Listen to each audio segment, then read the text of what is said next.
하나님께서 오늘 우리에게 주시는 말씀은 사도행전 16장 16절부터 25절까지의 말씀입니다.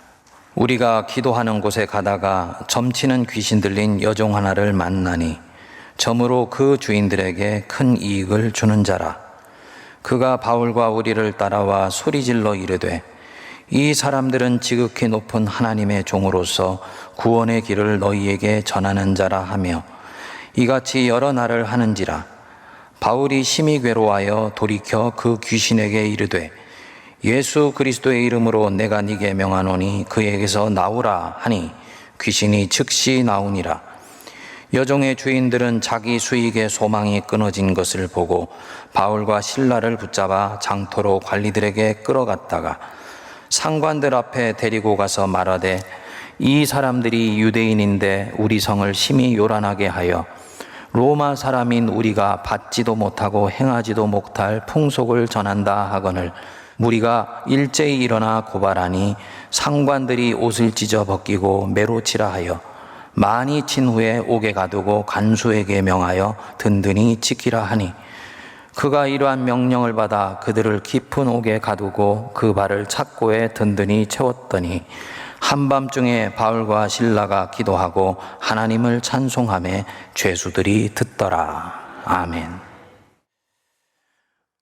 우리가 사도행전의 중반부부터 사도 바울의 행적을 추적해 보면 이 바울의 인생에는 일정한 패턴이 반복된다는 것을 볼 수가 있습니다. 사도 바울의 인생에는 편한 날이 없습니다. 그에게는 항상 고난이 졸졸 따라다닙니다. 물론 누가가 사도 바울의 편한 날을 기록하지 않았을 수도 있지요. 하지만 적어도 사도행전에 그려진 이 바울의 인생을 바라다 보면 바울의 인생은 그 자체가 고난이고 그래서 반복되는 고난에 반응하고 다뤄나가는 모양을 보면 이 바울은 보통 사람과는 좀 다른 인생의 전제를 가지고 살아가고 있다는 것을 볼 수가 있게 됩니다. 빌립보에서 바울의 선교는 순탄하게 시작이 되었죠. 빌립보에 들어온 지 며칠이 지나서 기도처에 갔다가 여성 실업인이면서 하나님을 섬기는 루디아를 만나게 됩니다. 그녀에게 복음을 전하여서 유럽에서 첫 결신자를 얻게 되지요. 그리고 루디아의 가정 전체가 세례를 받고 구원을 받습니다. 은혜를 받은 루디아는 바로 자기 집을 선교센터로 오픈을 하게 되고요. 바울 일행은 여기에 머무르면서 이제 유럽 선교를 수월하게 시작하게 되었습니다. 그리고 어느 날 기도하러 가다가 점치는 귀신 들린 여종 하나를 만나게 되는 거예요. 그런데 이 여자 안에 있는 귀신이 바울이 섬기는 신, 예수신을 알아본 것입니다. 이 사람은 지극히 높은 하나님의 종으로서 구원의 길을 너희에게 가르쳐주는 자이다. 소리를 지르는 것입니다.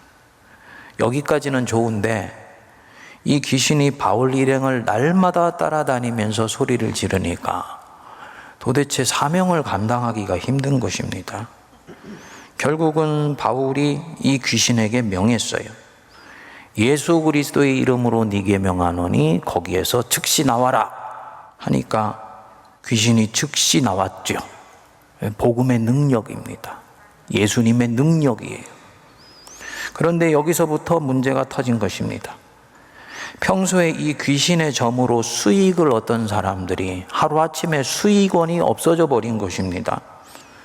그러니까 이들이 바울과 실라를 붙잡아서 관리들에게 끌고 가서는 이 사람들 유대인들인데 성을 요란하게 하고 우리가 알지도 못하는 풍속을 전하는 사람들이다. 음해를 한 것이지요. 그러면 로마 관리가 취조를 해야 될 것 아닙니까? 시시비일기를 가리고 자초지종을 알아보고 난 뒤에 벌을 내려도 내려야 될 것인데 이 사람들의 말만을 듣고는 옷을 찢어 벗기고 매로 치고 매우 때리고 난 뒤에 옥에 가뒀다 그랬습니다. 아마도 이 관리와 점 보는 사람들이 뭔가 커넥션 같은 것들이 있었던 것 같아요. 성도님들, 우리가 지금 이 바울과 실라 이 상황에 있다고 한번 생각해 보시죠. 어떻겠습니까? 억울하지요. 이전에 아시아에서 복음을 전할 때에도 물론 고난이 있었습니다. 그런데 그때는 주로 동족인 유대인들한테 고난을 받았지요. 이 유대인들, 예수님을 메시아로 인정하지 않는 사람들이니까 자신들이 가지고 있는 종교적 확신으로 바울을 방해한 것입니다. 그러니까 종교적 확신과 확신이 부딪혀서 고난을 받는 상황이었습니다. 일종의 종교적 박해라고 얘기를 할 수 있습니다. 그러니까 오히려 어떻게 보면 당당하고 명분이 있는 고난입니다. 그런데 지금 이 유럽에서 받는 이 고난은 억울하기도 하지만 조금 애매모호한 고난입니다. 복음의 능력으로 귀신을 내어 쫓아준 건 좋은 일인데 그 귀신이 가지고 있는 능력으로 이익을 얻던 사람들이 수익원이 없어지니까 이 바울 일행을 음해를 한 것입니다. 돈에 매여 사는 사람들 돈 못 벌게 했다고 이들이 화가 나서 바울과 실라를 고난에 떨어지게 만든 거죠. 또 타락한 관리들은 시시비비도 가리지 않고 옷을 찢고 심하게 때리고 온몸을 피투성이로 만들어서 깊은 감옥에 던져 넣은 것입니다. 24절에 보시면 그가 이러한 명령을 받아 그들을 깊은 옥에 가두고 그 발을 착고에 든든히 채웠더니, 이 착고, 이게 구멍이 5개인 나무 널판지인데요.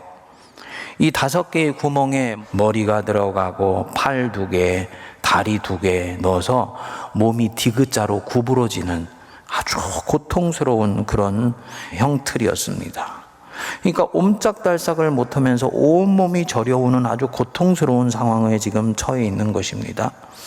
한 가지 더 생각해 볼 것이 있습니다. 지금 여기 이 빌립보에 왜 와 있습니까? 성령께서 보내셔서 와 있는 거예요.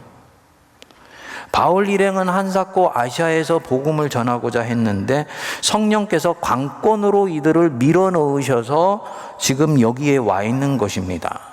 그러면 순종해서 온 걸음이니까 좀 평탄해야 되지 않습니까?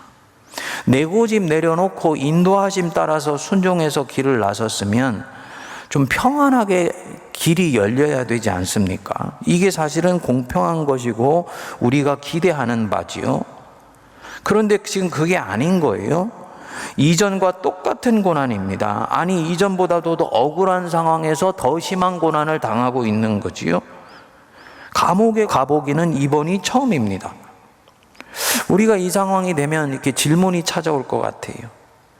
아니, 하나님이 왜 여기에 나를 이렇게 밀어넣으시고 이런 고생 시키시는 것일까?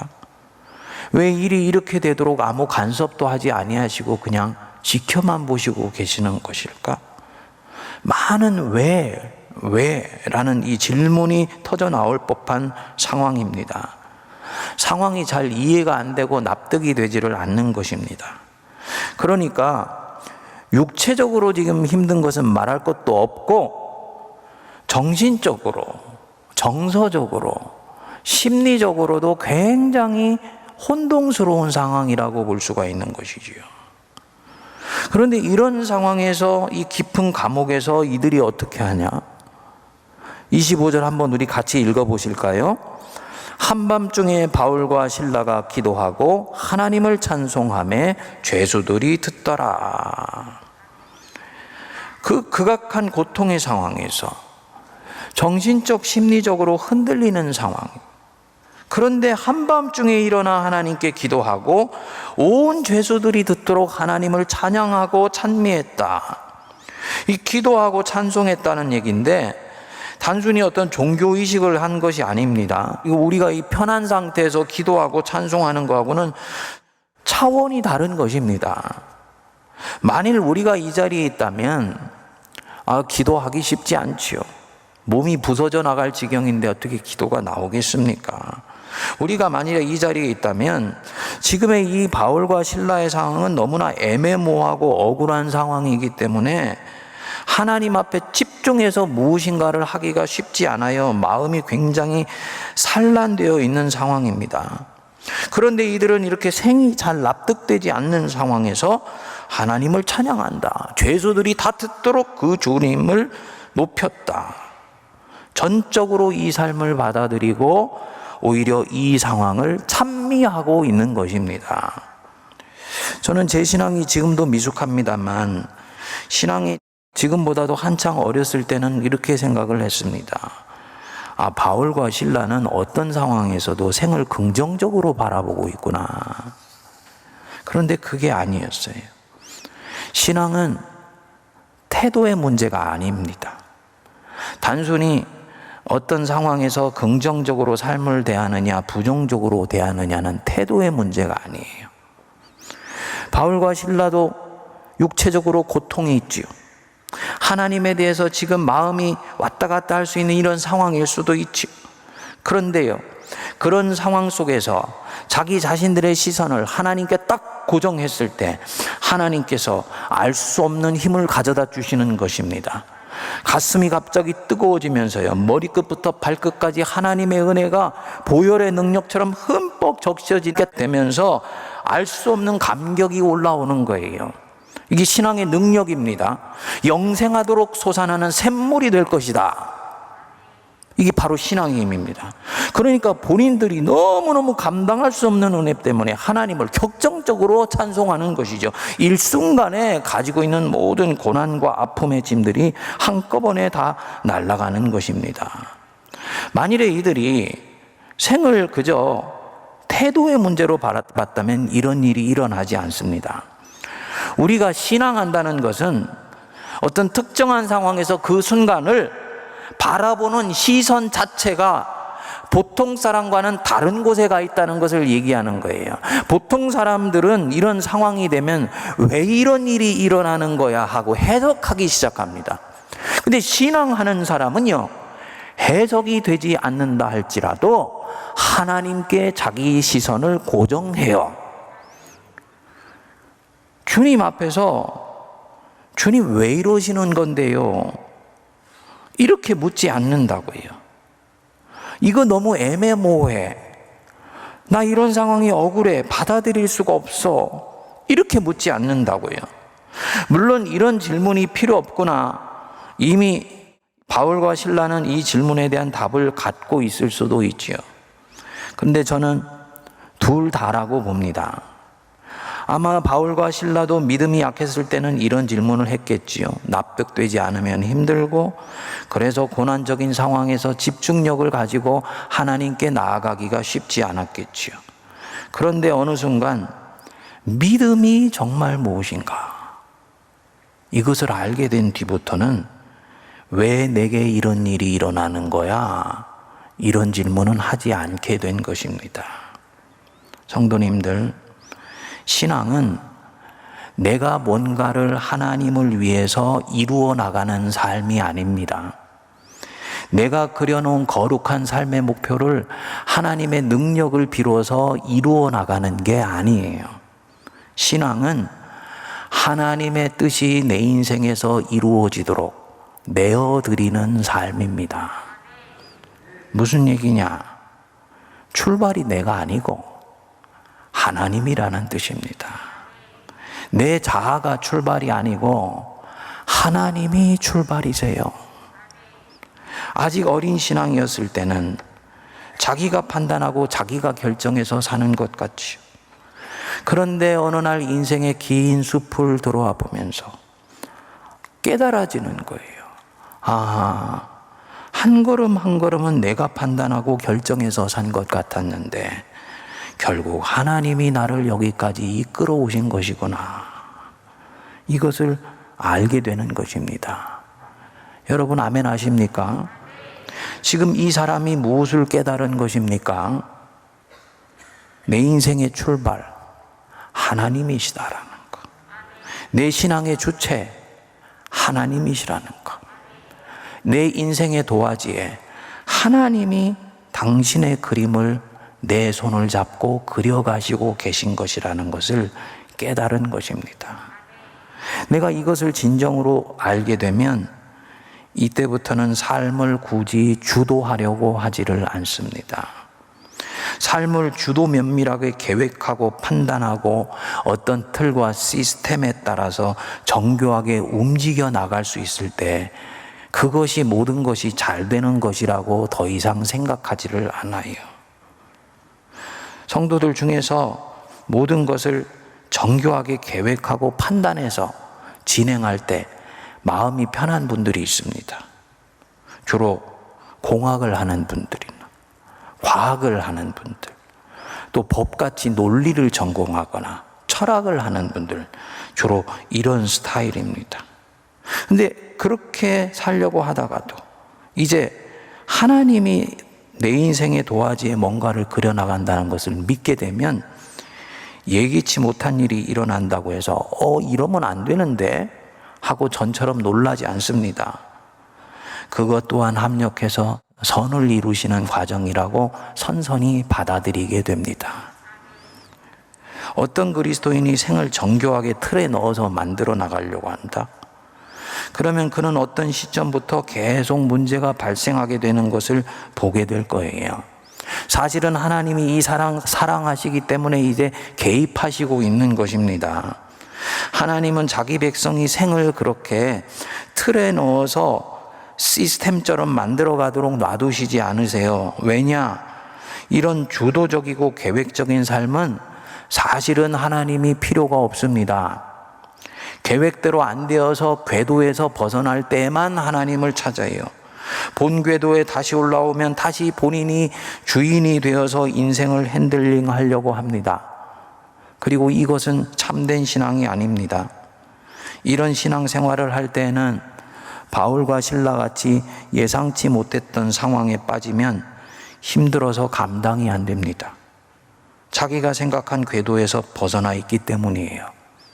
바울과 실라는 더 이상 인생을 그렇게 보지 않습니다. 인생은 하나님께서 내게 찾아오셔서 나를 이끌어가는 것이다. 하나님께서 그분이 정하신 걸음을 인도하시는 바로 그 자리에 나를 초대하신 것이다. 그렇기 때문에 나는 초대받은 자로서 인생을 살아간다.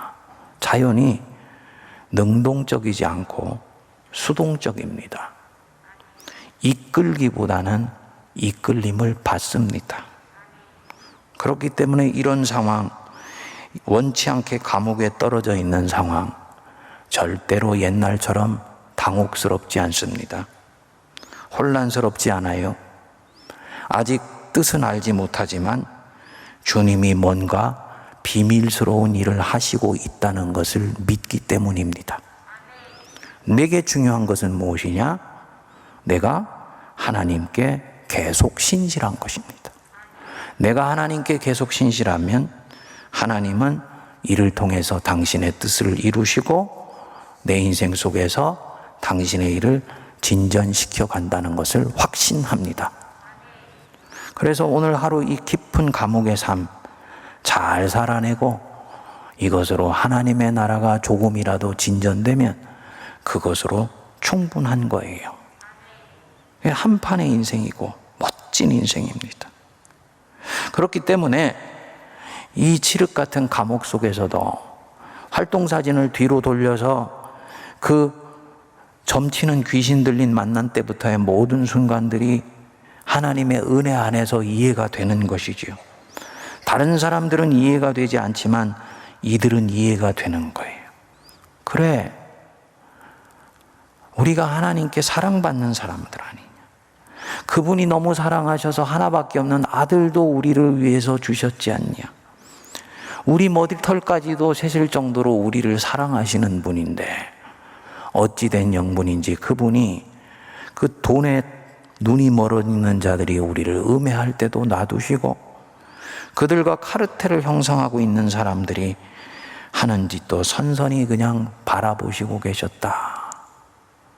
하나님이 뭔가 뜻이 계셔서 지금 이렇게 하고 있는 것이다. 이것을 믿는 것입니다.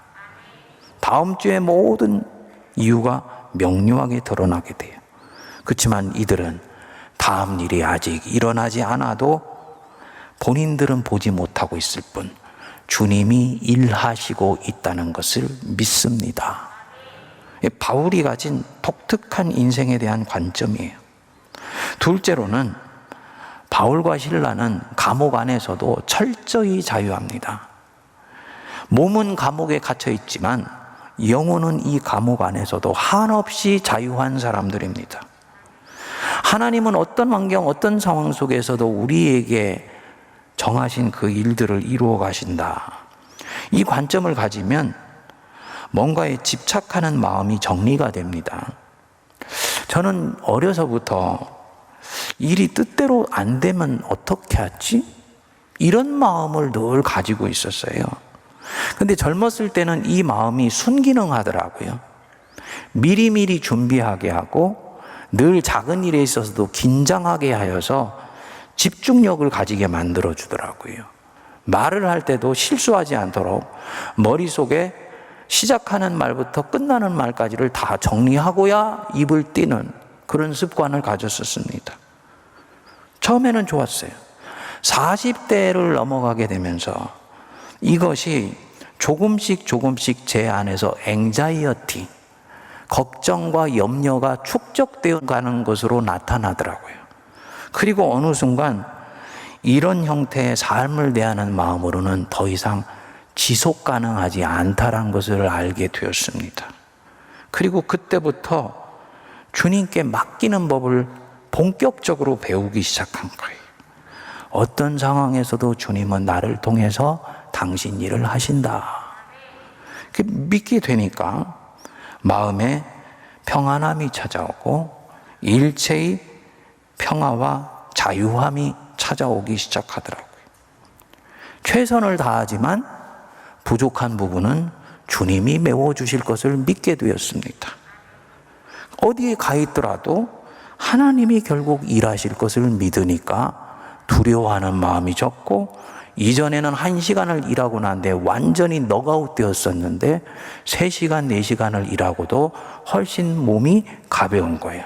심리적인 부담감을 주님께 맡긴 것이죠. 이게 바로 뭐냐면 내적인 자유함입니다. 이 자유함, 선물이고 또한 능력입니다. 성도님들, 요즘 사무엘서 묵상을 하면서 사무엘이 반복해서 하나님만 섬겨라 라고 말씀을 하잖아요. 하나님만 섬기는 것이 왜 그렇게도 중요한 것이냐? 왜 삼위 하나님 외에는 다른 어떤 신도 섬기지 말고 하나님만 예배하는 것이 그토록 중요한 것이냐? 우리는 질문합니다. 어떻게 하나님만 섬겨? 그거 광신이지. 하나님도 섬기고 사랑하지만 우리는 세상에 살고 있으니 다른 것도 또한 소중히 여겨야지. 사람도 사랑하고 내 직업도 사랑하고 내게 주시는 행복도 귀하게 여겨야지. 균형을 이루고 있는 것 같지만 이 부분은 균형이 깨져도 돼요. 아닙니다. 하나님만 섬겨야 다른 것들을 진정 질서를 따라서 사랑할 수가 있게 됩니다. 그리고 여기에서 자유함이 오게 되는 거예요. 지난주에 자주색 옷감 장사인데 하나님을 섬기는 루디아였다 그랬지요. 섬긴다는 말이 헬라어로는 세보마이라 그랬는데 예배하다, 경배하다, 그분께만 마음을 드린다 이 뜻입니다. 하나님만 섬겨서 그분께만 마음을 드리면은 나머지 것에 대해서는 질서를 따라서 마음을 줄 수가 있게 돼요. 어거스틴의 일생의 질문이 있었습니다. 왜 인간은 불행할까? 무엇 때문에 인간은 행복하지 못할까? 나중에 기독교 신앙에서 그가 답을 찾게 됩니다. 아하, 사람은 질서를 따라서 사랑하지 못하는구나. 본인들이 사랑하는 많은 것들이 있는데 가장 영원하고 온전한 것, 하나님 자신은 마음을 다하고 정성을 다하고 뜻을 다하고 힘을 다해서 사랑해야 되지요. 그리고 그분이 만드신 하나님의 형상된 사람은 내 몸과 같이 사랑하면 되는 거예요. 그리고 하나님이 만드신 이 피조 세계에 있는 생명들은 보살피고 돌보면 되는 것이고 물질은 다스리면 되는 것입니다. 그런데 보니까 사람들의 이 사랑이 뒤죽박죽이 되어서 사랑해야 될 것은 섬기고 다스려야 될 것들은 오히려 경배하는 엉터리의 삶이 있게 되면서 내면 세계의 질서가 깨져서 오히려 불행하더라는 것입니다. 그런데 하나님만을 사랑하게 되면, 정말 사랑하는 분을 만났기 때문에 다른 것에 대해서는 매력이 조금씩 떨어지기 시작합니다. 바로 여기서 집착하는 마음이 내려놓아지고 내적인 자유함이 찾아오게 돼요. 그러니까 하나님만 섬긴다, 이 말에는 섬긴다는 뜻도 있지만, 하나님, 저는 하나님 외에는 모든 것들 주님이 매이라고 하는 만큼만 매이겠습니다. 이 자유함이 전제가 되어 있는 것입니다. 바울과 실라가 지금 오직 하나님만 섬기잖아요. 하나님을 전적으로 신뢰하니까 그 감옥 한복판에서도 하나님을 찬송하지요. 무엇입니까? 하나님 안에서의 내적인 자유함이 있는 거예요. 예수님이 말씀하셨죠. 아들이 너희를 자유롭게 하면 너희가 참으로 자유하리라. 이 말씀이 이루어진 것입니다. 이 자유함, 능력입니다. 제가 설교하면서 지난 강대상에서 우리 세문안께서 5년 동안 이 자유함을 반복해서 강조했어요. 이 자유함은요, 세상 사람들이 추구하는 자유함과는 좀 다릅니다. 이 자유함이 있어야 성령의 능력을 발휘하게 됩니다. 다음 주에 살펴보겠습니다만, 옥문이 무너져서 이 바울과 실라가 도망할 수 있었는데 도망하지 않고 그 자리를 딱 버틸 수 있는 이 담력, 이 바울과 실라가 가진 자유함에서 오는 것입니다. 이 자유함이 그리스도인으로 하여금 하나님의 나라를 신실하게 추구할 수 있는 능력을 줘요. 하나님만 섬긴다, 이 충성심이 없고, 그래서 하나님 말고 다른 것도 섬기게 되면 거기에 속박이 되어서 자유함이 없어요.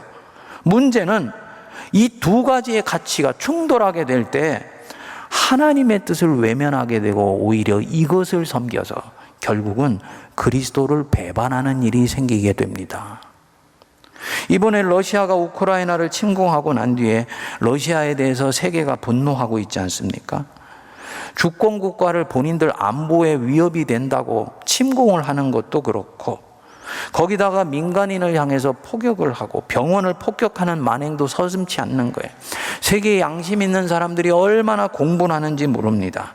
그런데 안타깝게도 200여 명의 러시아의 성직자를 제외하고는 러시아 교회는 아직도 공식적으로는 이 부분에 대해서 침묵하고 있습니다. 러시아 인구의 75%가 그리스 정교를 믿는데요, 기독교의 분파예요. 기독교예요. 그런데 이 정교가 공의의 하나님 섬기고 예수 그리스도만을 구주로 믿는다는 사람들이 자기 국가의 원수 푸틴이 하는 잘못된 행동에 대해서 공식적으로는 침묵하고 있는 것입니다. 오히려 우크라이나와 러시아는 본래 하나이니까 이것은 그냥 국내 문제라, 이렇게까지 얘기를 했다고 그래요. 교회가 애국이라는 명분하에 불의에 대해서 입을 닫고 있는 것이지요. 지금 뭐 하고 있는 것입니까? 나라에는 충성할지 모르지만 그리스도를 배반하고 있는 것입니다. 2차 대전 때 나치에 대해서 침묵했던 독일 교회와 똑같은 행동을 하고 있는 거예요. 하나님만 섬긴다면 이러지 않아요. 하나님만 섬긴다면 국가가 잘못된 길로 갈 때 국가를 사랑하기 때문에라도 그것은 안 됩니다 하고 말할 수 있어야 됩니다. 칼로 흥한 자는 칼로 망합니다 라고 국가에게 말할 수 있어야 됩니다. 하나님만 섬길 때 다른 것에 매이지 않게 되고, 그래서 하나님의 나라를 위해서 오롯이 성도와 교회가 사용될 수 있는 것입니다. 근데 그렇지 않고 하나님도 섬기고 애국주의로 포장을 해서 나라도 섬기고 있는 거예요. 참된 사랑이 아니지요. 성도님들, 이 부분에서 우리 대한민국은 지금 행복한 고민을 해야 되는 시점에 와 있을지도 몰라요. 우리가 약소국이었을 때는, 민족주의라는 것은 약소국이 부둥켜서 인간답게 살 수 있는 일종의 저항하는 힘이었어요. 강대국이 되었을 때 민족주의로 무장을 하게 되면 패권주의가 되어버립니다. 그래서 오히려 하나님이 만드신 이 피조세계의 샬롬을 깨는 죄악을 저지르게 되는 거예요. 교회가 이 부분에 있어서 경계를 잘 지킬 수가 있어야 돼요. 아주 조심할 부분입니다. 빨리 이 러시아 정교가 신앙의 중심을 잡을 수 있도록 우리가 같이 기도할 수 있기를 바랍니다. 성도님들, 어떤 상황, 어떤 환경 속에서도 우리가 주님께 신실하면 우리는 부족할지라도 하나님은 내 인생을 통해서 일하시고 계시다는 것을 믿으시기 바랍니다. 그리고 바로 그 주님을 바라보는 이 내적 자유함으로 하나님 찬양하고 하나님께 영광 올려드리며 하나님 나라를 확장해 나가는 우리 모두가 되기를 바랍니다. 기도하겠습니다. 하나님, 마음을 다하고 정성을 다하고 뜻을 다하고 힘을 다하여 우리 하나님만을 사랑하기를 원합니다. 이 하나님만을 섬기는 마음이 결국은 세상의 교회와 성도가 빛으로 소금으로 살아내는 능력이 되는 것을 바울과 실라의 이 감옥에서의 찬양을 통해 보게 하여 주시니 감사합니다. 어떤 어두운 환경 속에서도 좌절하지 않고 자유함 가운데 하나님을 찬양하며 주님의 능력을 드러내는 바울과 실라 같은 믿음을 갖게 하옵소서. 예수님 이름으로 기도하옵나이다. 아멘.